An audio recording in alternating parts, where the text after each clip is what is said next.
दोस्तों आप सभी का स्वागत है। यहाँ पर मैं दोस्त कुमार अभी आपको बताने वाला हूँ ज़ेपोरिज़िया न्यूक्लियर पावर प्लांट पर 7 अप्रैल 2024 को हुए ड्रोन अटैक के बारे में। अब ये जो ड्रोन अटैक हुआ उसके बाद दुनिया को एक चिंता सताने लगा है। वो चिंता ये सता रहा है कि कहीं फिर से दुनिया के सामने चेरनोबिल जैसी घटना सामने ना हो जाए। तस्वीर आपको दिख रहा है, ये चेरनोबिल शहर का है। चेरनोबिल शहर 1986 से ही सुनसान पड़ा हुआ है। कई सारे यूट्यूब वीडियो आपने अवश्य देखा होगा चेरनोबिल शहर के बारे में। यहाँ पर हुआ क्या था एग्जैक्टली 1986 में। 1986 में यहाँ पर न्यूक्लियर रेडिएशन हुआ था। इसके बारे में हम आगे आपको बताएंगे। और इस न्यूक्लियर रेडिएशन की वजह से पूरा का पूरा शहर ही वीरान बना हुआ है। 1986 में यहाँ पर विस्फोट होता है, चेरनोबिल में जो आपदा आया और लगभग 3.5 लाख लोगों को विस्थापित किया गया। अब जैसे ही यहाँ पर रेडिएशन स्टार्ट हुआ, चूंकि स्टार्टिंग में विस्फोट हुआ था, उसके बाद हाई रेडिएशन सिंड्रोम से लगभग 50 लोगों की डेथ हो जाती है, लेकिन बहुत ज़्यादा लोग तत्कालिक रूप से नहीं मारे जाते हैं। तो आपके मन में यह भी सवाल होगा कि ठीक है, चेरनोबिल का हमने वीडियो देखा है, लेकिन चेरनोबिल में तो बहुत सारे लोगों का डेथ नहीं हुआ था, लेकिन फिर भी लोगों ने शहर क्यों खाली किया। तो देखिए, जो न्यूक्लियर रेडिएशन होता है, जिसके माध्यम से गामा रेज या बहुत सारे हाई एनर्जी पार्टिकल्स निकलते हैं, इलेक्ट्रोमैग्नेटिक रेडिएशन निकलता है, उसका असर ह्यूमन बॉडी पे या इन्वायरमेंट पे लॉन्ग टर्म में पड़ता है। जैसे कि चेरनोबिल से जो न्यूक्लियर रेडिएशन निकला था और अभी भी उस न्यूक्लियर रेडिएशन का इम्पैक्ट देखा जाता है, उसका असर न सिर्फ यूक्रेन बल्कि रशिया और बेलारूस में आज भी देखने को मिलता है। एक सर्वे के मुताबिक जो इसका लॉन्ग टर्म इम्पैक्ट है वो ये है कि 8.4 मिलियन यानी कि 84 लाख से भी ज़्यादा लोग थायराइड, कैंसर, इंडोक्राइन यानी कि डाइजेशन से जुड़ा हुआ प्रॉब्लम, श्वसन आदि प्रॉब्लम से जूझ रहे हैं, स्पेशली बच्चे और बुजुर्ग। और ये nuclear radiation Chernobyl nuclear power plant आपदा के बाद स्टार्ट हुआ था। इस रेडिएशन का इम्पैक्ट अभी भी देखा जा रहा है और ये डाटा तो मैंने आपको बता ही दिया। अब चूंकि आज का टॉपिक है ज़ेपोरिज़िया न्यूक्लियर पावर प्लांट, तो चेरनोबिल के बारे में मैं आपको क्यों बता रहा हूँ। बताने का मकसद यही है कि दुनिया भर में जो न्यूक्लियर एनर्जी से जुड़े हुए एक्सपर्ट्स हैं, उनका यही विचार है कि अगर ज़ेपोरिज़िया न्यूक्लियर पावर प्लांट में विस्फोट होता है या मेल्टिंग वगैरह की कुछ घटनाएं होती हैं, तो ज़ेपोरिज़िया न्यूक्लियर पावर प्लांट से भी न्यूक्लियर रेडिएशन स्टार्ट हो सकता है। न्यूक्लियर रेडिएशन रिएक्टर से बाहर आ सकता है, हवा में फैल सकता है और आसपास का लोग और इन्वायरमेंट को बुरी तरीके से प्रभावित कर सकता है। दोस्तों, अगर लोकेशन की बात किया जाए तो हमारे देश भारत से लगभग 5,500 किलोमीटर पश्चिम और उत्तर दिशा में यूक्रेन स्थित है।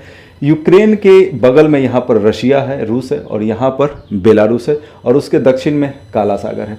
ये जो सैडेड रीजन आपको दिख रहा है, ये सैडेड रीजन वो हिस्सा है जिस पर रशिया का कंट्रोल है। रशिया ने यहाँ पर हमला कब शुरू किया? फरवरी 2022 में, यानी कि 2 वर्ष से ज़्यादा बीत चुका है, लेकिन अभी भी ये जो जंग है यूक्रेन और रूस के बीच अभी भी जारी है। अब ये युद्ध कब समाप्त होगा इसके बारे में अनिश्चितताएं हैं। अगर पूरे यूक्रेन की बात किया जाए तो पूरा यूक्रेन 24 ओब्लास्ट यानी कि 24 रीजन में बटा हुआ है। अगर भारत के नज़रिया से आप कहें तो स्टेट्स, यानी कि यूक्रेन 24 अलग अलग स्टेट्स यानी कि ओब्लास्ट में बटा हुआ है, और उसी में से एक ओब्लास्ट का नाम है ज़ेपोरिज़िया। ज़ेपोरिज़िया का ये लोकेशन है, और ज़ेपोरिज़िया में ही एक शहर है, ज़ेपोरिज़िया स्टेट में ही एक शहर है इनेरहोदर, जो नीपर नदी के किनारे है। तो इस इनेरहोदर शहर में ही ज़ेपोरिज़िया न्यूक्लियर पावर प्लांट स्थित है, नीपर नदी के किनारे। और ये जो नीपर नदी है, ये नदी आपको दिख रहा है, इसका शुरुआत रशिया से होता है। रशिया होते हुए ये बेलारूस में एंट्री करता है, उसके बाद यूक्रेन में आता है और फिर काला सागर में ये चला जाता है। आप यहाँ से इस मैप के थ्रू देख सकते हैं कि ये जो नीपर नदी है, ये पूरे यूक्रेन को 2/3 और 1/3 भाग में लगभग डिवाइड कर रहा है। और अगर चेरनोबिल पावर प्लांट की बात करें, जो भी शटडाउन है यानी बंद है, तो उसका ज़ेपोरिज़िया पावर प्लांट से दूरी लगभग 500 किलोमीटर है। अब ये जो ज़ेपोरिज़िया न्यूक्लियर पावर प्लांट है, ये भी शटडाउन है जब से रशिया ने यहाँ पर कंट्रोल स्थापित किया है। दोस्तों, अगर ज़ेपोरिज़िया न्यूक्लियर पावर प्लांट की बात करें तो जब रशिया ने ज़ेपोरिज़िया पर कंट्रोल नहीं किया था, उसके पहले यूक्रेन के कुल बिजली उत्पादन का 20% बिजली उत्पादन अकेले ज़ेपोरिज़िया न्यूक्लियर पावर प्लांट से हो रहा था। और साथ ही साथ चूंकि पूरे यूक्रेन में लगभग 15 न्यूक्लियर पावर प्लांट है, यानी 15 ऐसे प्लांट है जहां पर नाभिकीय ऊर्जा से, जैसे यूरेनियम 235 आदि से बिजली का उत्पादन होता है। तो इन 15 न्यूक्लियर पावर प्लांट का 40% बिजली अकेले ज़ेपोरिज़िया में उत्पन्न हो रहा था जब रशिया ने यहाँ पर कंट्रोल नहीं स्थापित किया था। दोस्तों, ये रियल तस्वीर है ज़ेपोरिज़िया पावर प्लांट का, जो नीपर नदी के किनारे स्थित है। और यहाँ पर कुल 6 रिएक्टर है। अगर वर्तमान स्थिति की बात किया जाए तो इन 6 रिएक्टर में से किसी के द्वारा भी बिजली का उत्पादन नहीं हो रहा है, यानी कि सारे के सारे रिएक्टर शट डाउन है, यानी यहाँ पर 6 का 6 रिएक्टर बंद है। अब रिएक्टर नंबर 1, 2, 3, 5, 6 की अगर बात किया जाए तो ये कोल्ड शटडाउन की अवस्था में है, जबकि रिएक्टर नंबर 4 हॉट शटडाउन की अवस्था में है। चलिए अब ये समझते हैं कि कोल्ड शटडाउन और हॉट शटडाउन का क्या मतलब होता है। दोस्तों, ये जो तस्वीर आपको दिख रहा है ये न्यूक्लियर पावर प्लांट का है। आप ये तस्वीर को देख ले, ये पूरा एक ढांचा दिख रहा है और ये जो ढांचा दिख रहा है इसके ऊपर में एक कंक्रीट का ढांचा है जो लगभग 5 फीट मोटा होता है। और थोड़ा देर पहले जो मैंने आपको बताया कि ड्रोन का हमला हुआ था, तो ड्रोन का हमला इस रिएक्टर ने झेल लिया था। चूंकि जो हमला हुआ था ज़ेपोरिज़िया में वो रिएक्टर नंबर 4 पे हुआ था जो हॉट शटडाउन की अवस्था में है। तो जो ड्रोन से हमला हुआ वो रिएक्टर नंबर 4 ने उस हमला को झेल लिया, क्योंकि इसके ऊपर जो मोटाई है कंक्रीट का 5 से 6 फीट मोटा कंक्रीट है। तो कोई दिक्कत वाली बात नहीं है फिलहाल। अब जो ड्रोन हमला हुआ इससे कोई नुकसान हुआ नहीं। चलिए मैं आपको ये बताता हूँ कि ये जो ढांचा है इसके भीतर का स्ट्रक्चर क्या है, यानी कि इसके भीतर किस तरीके से बिजली पैदा होता है, ताकि उसके माध्यम से आप कोल्ड शटडाउन और हॉट शटडाउन को भी समझ पाएंगे। क्योंकि ज़ेपोरिज़िया का जो 1, 2, 3, 5, 6 नंबर रिएक्टर है ये कोल्ड शटडाउन है, जबकि रिएक्टर नंबर 4 हॉट शटडाउन है। और सबसे खतरनाक स्थिति ये है जहाँ पर ड्रोन से अभी अटैक हुआ था। ये जो तस्वीर आपको दिख रहा है ये न्यूक्लियर रिएक्टर है, हिंदी में इसे परमाणु भट्ठी कहते हैं। यानी कि यहाँ पर यूरेनियम 235 जो कि एक रेडियो एक्टिव तत्व है उसकी सहायता से बिजली पैदा किया जाता है। बिजली पैदा करने के अगर कुछ और एग्जाम्पल को देखें तो यहाँ जो तस्वीर आपको दिख रहा है ये है थर्मल पावर प्लांट, यानी यहाँ पर कोयला को जलाकर बिजली पैदा किया जाता है। क्या जाता है, कोयला को सबसे पहले लाया जाता है, कोयला को जलाया जाता है, उसकी सहायता से पानी को गर्म किया जाता है और पानी से भाप निकलता है और उस भाप की सहायता से टरबाइन को चलाया जाता है। अब ये जो टरबाइन आपको दिख रहा है लाल घेरे में, ये धातु का सामान्यतः बना हुआ होता है और इसके दोनों छोरों पर मैग्नेट लगे हुए होते हैं, यानी मैग्नेट का नॉर्थ पोल और साउथ पोल, और ये बीच में यानी कि दोनों मैग्नेट के बीच में ये टरबाइन घूमता है और मैग्नेट के दोनों ध्रुवों के बीच में जो टरबाइन आपको दिख रहा है जो सामान्यतः धातु का बना हुआ होता है, इसको घुमाने से बिजली पैदा हो जाता है। और ये जो कॉन्सेप्ट है बिजली का यानी इलेक्ट्रिसिटी का, इसको 1830 के दशक में माइकल फैराडे के द्वारा दिया गया था। यानी कि बिजली पैदा करने का जो बेसिक कॉन्सेप्ट है वो यही है कि एक टरबाइन घूमे और उसके दोनों तरफ मैग्नेट हो, चुंबक हो। तो कोयला से बिजली पैदा करने का कॉन्सेप्ट क्या है, तो वहाँ भी टरबाइन को चलाया जाता है। टरबाइन कैसे चलता है, वेपर के प्रेशर की वजह से, क्योंकि मैंने अभी आपको बताया कि कोयला जला, पानी गर्म हुआ, पानी से भाप बना और वो भाप करता क्या है, वो टरबाइन को चलाता है। यानी बिजली पैदा करने का जो सबसे बेसिक कॉन्सेप्ट है वो यही है जिसे माइकल फैराडे ने 1830 के दशक में दिया था कि किसी तरीके से वो टरबाइन घूम जाए और उसके दोनों तरफ मैग्नेट हो। अब टरबाइन को घुमाने के लिए ही अलग अलग प्रोसेस का इस्तेमाल किया जाता है। ये तस्वीर आप देखिए हाइड्रो इलेक्ट्रिक पावर प्लांट का। यहाँ पर क्या हो रहा है, यहाँ पर काफ़ी ऊंचाई से पानी गिर रहा है नीचे की तरफ, यानी कि पानी के पास काफ़ी ज़्यादा काइनेटिक एनर्जी है। इस पानी से क्या किया जाता है, इस पानी से टरबाइन को चलाया जाता है और टरबाइन के दोनों तरफ चूंकि मैग्नेट होते हैं तो इस तरीके से बिजली पैदा हो जाता है।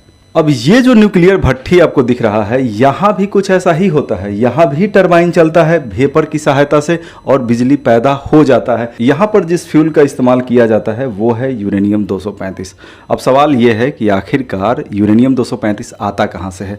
तो ये जो तस्वीर आपको दिख रहा है ये है यूरेनियम का अयस्क पीच ब्लेंडे।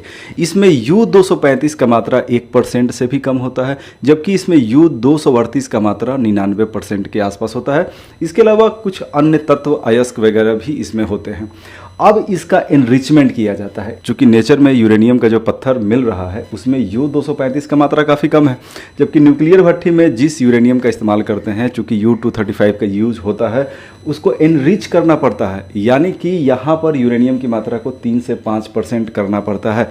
आप ये तस्वीर को देखें, ये जो ढांचा आपको दिख रहा है ये फ्यूल है जिसका यहाँ पर इस्तेमाल होता है। इस ढांचे में है क्या, इस ढांचे में U238 है, इसके अलावा बहुत सारे तत्व हैं, जबकि इस ढांचे में यूरेनियम 235 का जो अमाउंट है 3 से 5% होता है। तो इसको कहते हैं एनरिचमेंट, क्योंकि नेचर में जो मिल रहा है, नेचर में जो यूरेनियम का अयस्क है उसमें U238 का मात्रा ज़्यादा है, U235 का मात्रा महज 1% से भी कम है। तो उसकी मात्रा को बढ़ा दिया जाता है और फाइनल इस तरह का एक स्ट्रक्चर तैयार होता है। उसका एक अलग सा प्रोसेस होता है और उसका यहाँ पर इस्तेमाल इस्तेमाल होता है। दोस्तों यहाँ जो डार्क कलर में आपको दिख रहा है ये यूरेनियम का फ्यूल है, जिसमें U-235 का मात्रा 3 से 5% होता है। वो मैक्सिमम 20% भी हो सकता है, जनरली 3 से 5% होता है। उसके चारों तरफ एक क्लैडिंग किया गया है। क्लैडिंग कहने का मतलब है एक सुरक्षित घेरा के अंतर्गत फ्यूल को रखा जाता है। सामान्यतः जिरकोनियम का क्लैडिंग किया जाता है, आप तस्वीरों में भी देख सकते हैं। दोस्तों इसके बाद चलिए देखते हैं कि आखिर क्या प्रोसेस होता है। यूरेनियम 235 पर स्लो न्यूट्रॉन से टक्कर कराया जाता है। स्लो न्यूट्रॉन जब यूरेनियम 235 न्यूक्लियस से टकराता है तो उसके बाद छोटे छोटे न्यूक्लियस बनते हैं और उसके अलावा 3 न्यूट्रॉन यहाँ पर पैदा होते हैं। 3 न्यूट्रॉन में से 2 न्यूट्रॉन को अवशोषित कर लिया जाता है कंट्रोल रॉड के द्वारा, जो सामान्यतः कैडमियम या बोरोन के बने हुए होते हैं। और जो 1 न्यूट्रॉन होता है वो नेक्स्ट U-235 के साथ रिएक्शन करता है।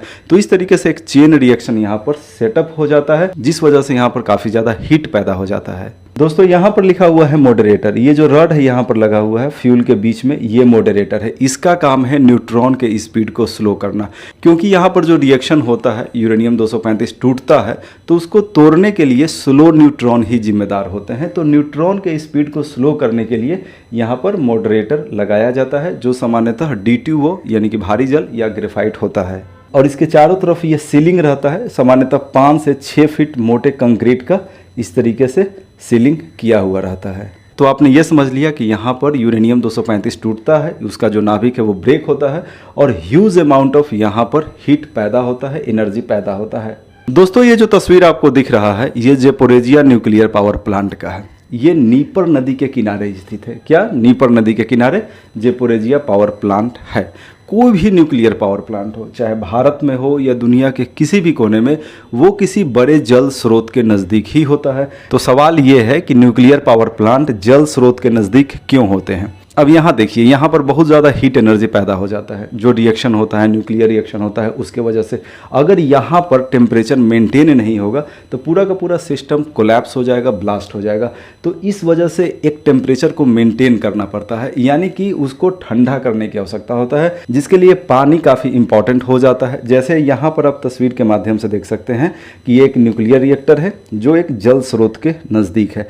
यहाँ पर एक बोरिंग लगा हुआ है, यानी एक पंपिंग का मशीन है और ये पावर सप्लाई है। चूंकि जो बोरिंग है वो तो जाहिर सी बात है एक पावर सप्लाई से ही चलेगा, क्योंकि यहाँ इलेक्ट्रिसिटी रिक्वायर्ड होता है। और ये क्या करता है बोरिंग, ये जो बड़ा सा जल स्रोत है इसके पानी को यहाँ पर पहुँचाता है। अब ये जो पानी यहाँ पहुँच रहा है तो इस वजह से क्या होगा, यहाँ का टेम्परेचर डाउन होगा और एक टेम्परेचर मेंटेन होता है। अब ये भी सवाल है कि किस न्यूक्लियर पावर प्लांट में कितना टेम्परेचर मेंटेन होता है, तो वो डिपेंड करता है कि वहाँ पर कितना इलेक्ट्रिसिटी प्रोड्यूस्ड होता है। आखिर ये जो न्यूक्लियर पावर प्लांट है इसको बनाने का मोटो क्या है, आखिर इसे क्यों बनाया जाता है। इसको बनाया जाता है इलेक्ट्रिसिटी प्रोड्यूस्ड करने के लिए। ये जो पानी यहाँ पर गया इसने टेम्परेचर को मेंटेन कर दिया। अब चूंकि पानी यहाँ जैसे ही पहुँचा पानी का टेम्परेचर भी इंक्रीज हो गया, वो पानी यहाँ से आना शुरू होता है। पानी का टेम्परेचर जब बहुत ज़्यादा हो जाता है, 100 डिग्री सेल्सियस से ज़्यादा हो जाता है, तो पानी भाप में कन्वर्ट होना शुरू हो जाता है।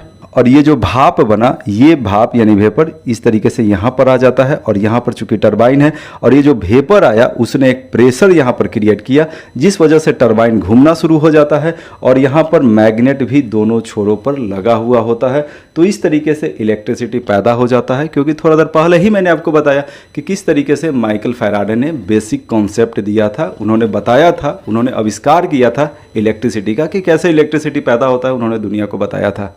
दोस्तों यहाँ पर मैंने लिखा है nuclear power reactor 15 pressurised water reactor. देखिए पूरा जो यूक्रेन है, अगर उसकी बात किया जाए तो यहाँ पर कुल 15 न्यूक्लियर पावर रिएक्टर है, जिसमें ज़ेपोरिज़िया भी है, चेरनोबिल भी है। ये दोनों बंद है। ज़ेपोरिज़िया हाल फिलहाल बंद हुआ है और चेरनोबिल तो 1986 से ही बंद है। ये जो न्यूक्लियर रिएक्टर यहाँ पर हैं ये सोवियत संघ जमाने के ही हैं, यानी USSR के समय का है। ये प्रेशराइज्ड वाटर रिएक्टर है। इसका क्या मतलब हुआ, देखिए यहाँ पानी की नितांत आवश्यकता पड़ता है और ये जो पानी यहाँ पर जा रहा है काफ़ी हाई प्रेशर से जाता है, तो इसी वजह से इसको प्रेशराइज्ड वाटर रिएक्टर भी कहते हैं। यहाँ पर मैंने लिखा है कूलिंग ऑलवेज। इसका क्या मतलब है, देखिए कोई न्यूक्लियर रिएक्टर है वो ऑपरेट कर रहा है, यानी कि वो बिजली का उत्पादन कर रहा है, तो वहाँ भी कूलिंग की आवश्यकता पड़ता है। ठीक है। इसके अलावा कोई न्यूक्लियर रिएक्टर है जहां बिजली उत्पादन नहीं हो रहा है, जैसे कि ज़ेपोरिज़िया, वहां भी कूलिंग की आवश्यकता पड़ेगा। या इसके अलावा ये जो न्यूक्लियर फ्यूल है जब इसका यूज हो जाता है तो उसके बाद उसको निकाल दिया जाता है और उसको साइड में रख दिया जाता है। तो वो जो इस्तेमाल किया गया न्यूक्लियर फ्यूल है, यानी कि यूज्ड न्यूक्लियर फ्यूल है, उसको भी कूलिंग की आवश्यकता पड़ता है। इसीलिए मैंने लिखा है कूलिंग ऑलवेज। दोस्तों अभी तक आपको ये समझ में आ गया होगा कि कूलिंग यहाँ पर काफ़ी ज़्यादा इंपॉर्टेंट होता है और हर समय वाटर का सप्लाई यहाँ पर होना आवश्यक हो जाता है। पिछले 2 वर्षों से ज़ेपोरिज़िया न्यूक्लियर पावर प्लांट पर रशिया का कंट्रोल है। इन 2 वर्षों में 8 बार बिजली सप्लाई कम से कम बाधित हुआ है। तो ये जो बिजली सप्लाई बाधित हुआ तो उससे क्या फ़र्क पड़ा? देखिए बिजली का यहाँ पर क्या काम है, क्योंकि ये बिजली बनाता था, अभी बिजली नहीं बना रहा है, लेकिन फिर भी इस न्यूक्लियर पावर प्लांट में पावर सप्लाई यानी बिजली का सप्लाई हमेशा होते रहना जरूरी है। क्योंकि नीपर नदी के पानी को यहाँ तक पहुँचाने के लिए, यानी यहाँ के टेम्परेचर को डाउन रखने के लिए एक बोरिंग लगा हुआ है, और वो बोरिंग क्या है, पावर सप्लाई पे काम कर रहा है। अगर बिजली का सप्लाई ही बंद हो जाएगा तो जो नदी का पानी है यहाँ पहुँचना बंद हो जाएगा, जिस वजह से क्या होगा, जिस वजह से यहाँ पर टेम्परेचर काफ़ी ज़्यादा हाई हो जाएगा, जिस वजह से क्या होगा, जिस वजह से मेल्ट डाउन होने की संभावना है, यानी कि ये जो पूरा का पूरा सिस्टम है पिघलना शुरू कर देगा। ऐसा हो सकता है अगर पानी यहाँ तक न जाए, यानी मेल्ट डाउन हो सकता है और उसके बाद एक्सप्लोजन हो सकता है और न्यूक्लियर रेडिएशन भी हो सकता है। क्योंकि अभी तक पिछले 2 वर्षों में 8 बार पावर सप्लाई यहाँ पर बाधित हुआ है, लेकिन बहुत ही जल्द उस पावर सप्लाई को बहाल कर दिया गया था, जिस वजह से यहाँ पर कोई अभी तक सीरियस स्थिति पैदा नहीं हुआ है। दोस्तों ज़ेपोरिज़िया न्यूक्लियर पावर प्लांट में कुल 6 न्यूक्लियर रिएक्टर है। उसमें रिएक्टर नंबर 1, 2, 3, 5, 6 कोल्ड शटडाउन है। इसका मतलब है कि वो उसमें जो फ्यूल है उसका टेम्परेचर काफ़ी ज़्यादा कम हो गया है, जिस वजह से वहाँ पर कोई रिएक्शन वगैरह नहीं हो रहा है। जबकि अगर रिएक्टर नंबर 4 की बात करें तो ये हॉट शटडाउन की अवस्था में है। दोस्तों थोड़ा देर पहले मैंने आपको बताया कि कोई भी नाभिकीय रिएक्टर है, न्यूक्लियर रिएक्टर है, जब वो ऑपरेट करता है, यानी कि जब उसमें से बिजली पैदा हो रहा होता है, तब उसका एक टेम्परेचर रेंज है जो मेंटेन करना होता है। यानी कि एक टेम्परेचर रेंज होता है कि इतना से इतना टेम्परेचर होना चाहिए, उसी टेम्परेचर रेंज में ये ऑपरेट करेगा। लेकिन और चूंकि रिएक्टर नंबर 4 का टेम्परेचर काफ़ी ज़्यादा है, तो वहाँ पर पानी का सप्लाई सबसे ज़्यादा इंपॉर्टेंट हो जाता है। और सबसे ज़्यादा जो खतरा अगर है इन 6 रिएक्टर में, तो सबसे ज़्यादा खतरा रिएक्टर नंबर 4 से है, क्योंकि ये हॉट शट डाउन की अवस्था में है, यानी कि यहाँ जो फ्यूल है उसका टेम्परेचर काफ़ी ज़्यादा है। हालांकि पानी का सप्लाई जो नीपर नदी है यहाँ से कंटिन्यू वहाँ पर हो रहा है। दोस्तों अब इस वीडियो के लास्ट में ये देखते हैं कि आखिर संभावित खतरा क्या हो सकता है। खतरा नंबर 1 है पावर सप्लाई को परमानेंटली बाधित कर दिया जाए। कोई भी न्यूक्लियर पावर प्लांट है वहाँ एक्स्ट्रा यानी कि बैकअप पावर सप्लाई भी रहता है, लेकिन ये जो लोकेशन है ज़ेपोरिज़िया पावर प्लांट का, ये युद्ध के मैदान के बगल में ही है। चूँकि जो ज़ेपोरिज़िया न्यूक्लियर पावर प्लांट है वहाँ पर युद्ध नहीं चल रहा है, लेकिन उसके आसपास युद्ध का ही माहौल है। तो ऐसे में भी हो सकता है कि रशिया या यूक्रेन किसी भी पक्ष के द्वारा कुछ ऐसा हमला वगैरह कर दिया जाए कि पावर सप्लाई और उसके जो सोर्स है उसको ही नष्ट कर दिया जाए। तो वैसे स्थिति में यहाँ पर पानी का सप्लाई बाधित हो जाएगा न्यूक्लियर पावर प्लांट में, और मेल्टडाउन शुरू हो जाएगा और एक्सप्लोजन होगा, और जिस वजह से न्यूक्लियर रेडिएशन शुरू हो जाएगा। खतरनाक इलेक्ट्रोमैग्नेटिक वेव्स निकलेंगे, गामा वेव्स निकलेंगे, और जो काफ़ी हार्मफुल इफेक्ट डालेंगे। इसके बाद खतरा नंबर 2 की बात करते हैं। चूंकि ये जो न्यूक्लियर रिएक्टर है इसके ऊपर 5 से 6 फीट मोटा कंक्रीट का लेयर होता है। अब 7 अप्रैल को जो ड्रोन का हमला हुआ, उस ड्रोन के हमले को इस कंक्रीट के लेयर ने झेल लिया। लेकिन आप कल्पना करें कि ये ड्रोन से हमला ना होकर किसी पावरफुल मिसाइल से हमला हुआ रहता, या इस कंक्रीट के ढांचा के ऊपर पावरफुल बम गिरा दिया जाए फाइटर जेट आदि से, तो वैसे हाल में क्या होगा, वैसे स्थिति में ये जो पूरा का पूरा सिस्टम है कोलैप्स हो जाएगा, यहाँ पर ब्लास्ट वगैरह शुरू हो जाएगा और रेडिएशन स्टार्ट हो जाएगा। तो हमने ये समझ लिया कि भविष्य में इसको लेकर के काफ़ी ज़्यादा खतरा है। तो ऐसे में अब क्या करने की आवश्यकता है ताकि मानवता को नुकसान ना हो? तो ये करने की आवश्यकता है कि जो अंतर्राष्ट्रीय परमाणु ऊर्जा एजेंसी है वो यूक्रेन और रशिया के साथ मिलकर बात करे कि कम से कम जो पावर प्लांट का एरिया है उसको सुरक्षित बनाया जाए इन फ्यूचर भी।